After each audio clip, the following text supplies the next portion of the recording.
سڵاتان لەبێت بینەرانی زاری کرمانجی ئەم کاتەتان باش لەگەڵتانین بۆ ڕاگەیاندنی گەشتێکی دەنگ و باس و سەرەتاش سەردێڕ. با بڕیاری سەرۆک وەزیرانی هەرێمی کوردستان ئامێرێکی پزیشکی گرنگ بۆ نەخۆشخانەی گشتی شەقڵاوە دابین دەکرێت. حاجیانی ئیدارەی سۆران ڤاکسین دەکرێن.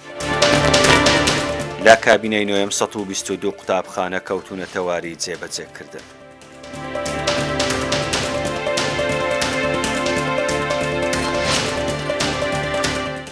وەزارەتی تەندروستی حکوومەتی هەرێمی کوردستان ڕایگەیان بە بڕیاری مەسرور بارزانی سەرۆکی حکوومەتی هەرێمی کوردستان و لەسەر داوای وەزارەتەکەیان ڕەزامەندی وەرگیرا بۆ دابینکردنی ئامێری تیشکی لەرەلەری موگناتیسی بۆ نەخۆشخانەی گشتی شەقڵاوە.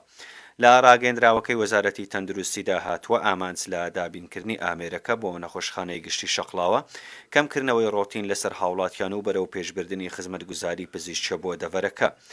کابینەی نوێمی حکوومەتی هەرێمی کوردستان لە سەرەتای دەست بەکاربوونیەوە گرنگجیدان و بەرەو پێشبردننی کەرتی تەندروستی کردە خەمی سەرەکی و هەرە لە پێشینەی کارەکانی سەرەڕای قەیرانەکان و سەختی دۆخی ئابووری و سنوردارکردنی هاوکاریە تەندروستیەکان لەلایەن حکوومەتی فیدراڵەوە دابینکردنی دەرمان و پێداویستە پزیشکەکان بۆ بەهێزکردنی ژێرخانی تەندروستی جێی بایەخوکاری لە پێشینەی کابینەی نوێمی حکوومەتی هەرێمی کوردستان بووە. لە ماوەی 4 ساڵی کابینەی نوێمدا 13 نەخۆشخانەی نوێ دروستکراون کە بەمە ژمارەی نەخۆشخانەکانی هەرێمی کوردستان گەیشتە 45 نەخۆشخانە و لا چەندین بواری دیکەشدا هەر لە دابینکردنی ئامێر و پێداویستە پزیشکەکان داتا فەرمیەکانی وەزارەتی تەندروستی حکوومەتی هەرێمی کوردستان دەرخەری ئەوەن کە سێکتەری تەندروستی پەیوەندی ڕاستەوخۆی بە ژیانی خەڵکەوە هەیە بەشێک بووە لە بەرنامە و پلانی تایبەتی کابینەی نوێە. ئەو کەسانەی لە ئیدارەی سۆران ناویان بۆ سەفەری حەج دەرچووە ئەمڕۆ و سبەی ڤاکسین دەکرێن. کۆتایی ئەم مانگە و کەسانەی لە سنووری ئیدارەی سربەخۆی سۆران ناویان لە تیر و پشک دەرچووە بۆ سەفەری حەج دوای تەواوکردنی ڕێکارەکان بەرەو وڵاتی سعودیە بەڕێدەکەون ئەمڕۆژ لەلایەن تیمێکی بەڕێوەبەرایەتی گشتی تەندروستی سۆران تەواوی ئەو کەسانەی سەفەری حەج دەکەن ڤاکسین دەکرێن لە ماوەی 2 ڕۆژدا. لەمبارەیەوە مەلا یوسف چۆمانی بەڕێوەبەری نووسینگەی حەج و عومرەی ئیدارەی سۆران بە زاری کرمانجی ڕاگەیان ئەمڕۆ کەسانەی ناویان دەرچووە بۆ سەفەری حەج لە ڕێگەی تیمێکی تەندروستی ڤاکسینیان لێدەدرێ دژی نەخۆشە ڤایرۆسیەکان کە چەند جۆرێکی ڤاکسینن لەو ڤاکسینانەی کە بۆ حاجیان بەکاردەهێنرێن ئەمەش لە پێناو سەلامەتی و پارێزگاریکردنە لە تەندروستیان. بەڕێوەبەری نووسینگەی حەج و عومرەی سۆران باسی لەوەش کرد بۆ ئەم ساڵ لە سنووری ئیدارەی سربەخۆی سۆران 300 حاجی سەفەری سعودیە دەکەن بۆ بەجێگەیاندنی فەریزەی حەج لەوانە 154 پیا و 135 ئافرەت. ساڵ بە ساڵیش ڕێژەی حاجیان لە سنووری ئیدارەی سربەخۆی سۆران زیاتر ئەبێ بۆ ئەم ساڵیش ئەو حاجیانێکەوە سەفەری حەج دەکەن ڕێژەکە زیاترە لە چاو ساڵانی تر. مەلا یوسف چۆمانی ئاماژەی بەوەشدا کۆتایی ئەو مانگە یەکەم کاروانی حاجیانی ئیدارەی سۆران لە ڕێگەی وشکانیەوە بەڕێدەکەون 29 مانگیش ئەوانەی لە ڕێگەی فڕۆکەخانەی نێودەوڵەتی هەولێرەوە سەفەر دەکەن تاکو 5/6 تەواوی حاجیانی کوردستان دەگەنە وڵاتی سعودیە. لای خۆشەوە دکتۆر کاروان جەمال بەڕێوەبەری بەشی خۆپاراستن لە بەڕێوەبەرایەتی گشتی تەندروستی سۆران بە زاری کرمانجی ڕاگەیان وەک لایەنی تەندروستی پشکنینی پێویست بۆ ئەو کەسانە کراوەکەوە ناویان دەرچووە بۆ سەفەری حەج بۆ ئەوەی دڵنیابینەوە لە لایەنی تەندروستیان پێویستیش ئەو کەسانەی سەفەری حەج دەکەن چارەسەرە پزیشکەکان لەگەڵ خۆیان ببەن و بەکاری بێن و ڕێنماییە تەندروستیەکان جێبەجێ بکەن. کاروان جەمال ئاماژەی بۆش کرد لە سەراستی وەزارەتی تەندروستی تیمێکی 21 کەسی پێکهێنراوە بۆ یەکەم جاریشە لە سەراستی ئیدارەی سۆران لەو تیمە تەندروستیە وەزارەتی تەندروستی لە ئیدارەی سۆران نوێنەریان دەبێت و بۆ وڵاتی سعودیە بۆەوەی لە کاتی چوون و مانەوەی حاجیان لەو شوێنە چاودێری دۆخی تەندروستی حاجیان بکرێت.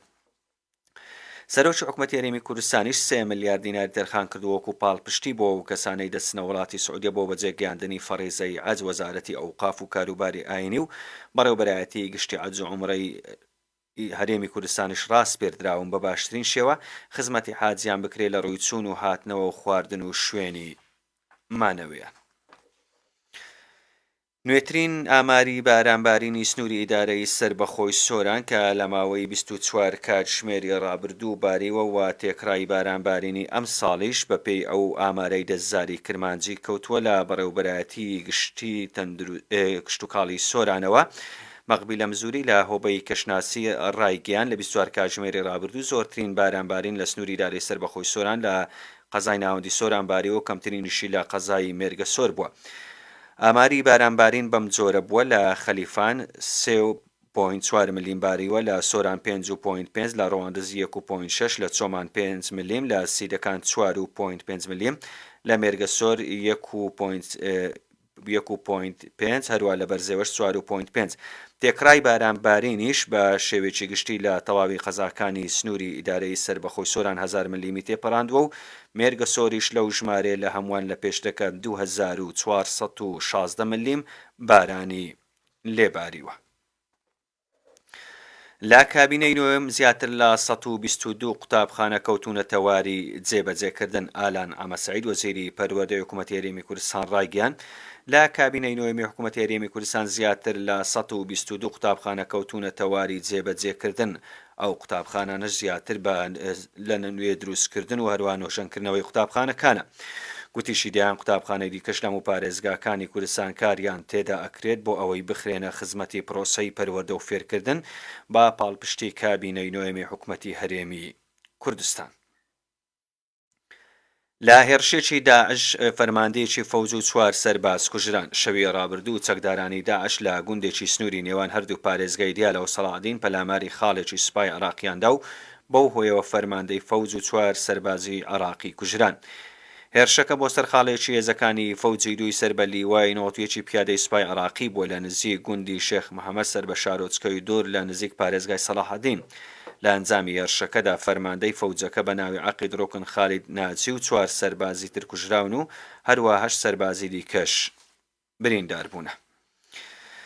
لە کۆتاییشدا بۆمەلەرزەیەک لە باشووری ڕۆژهەڵاتی مەندەلی لە پارێزگای دیالە ڕوویدا. وەزارەتی گواستنەوەی عێراق ڕایگەیاند ئەمڕۆ بۆمەلەرزەیەک بە گوڕی 4 پلە بە پێوەری ڕێختەر لە دووری 34 کیلۆمەتر لە باشووری ڕۆژهەڵاتی مەندەلی لە پارێزگای دیالە ڕوویداوە و سەرچاوەکە باسی لە زیانەکانی بۆمەلەرزەکە نەکردووە.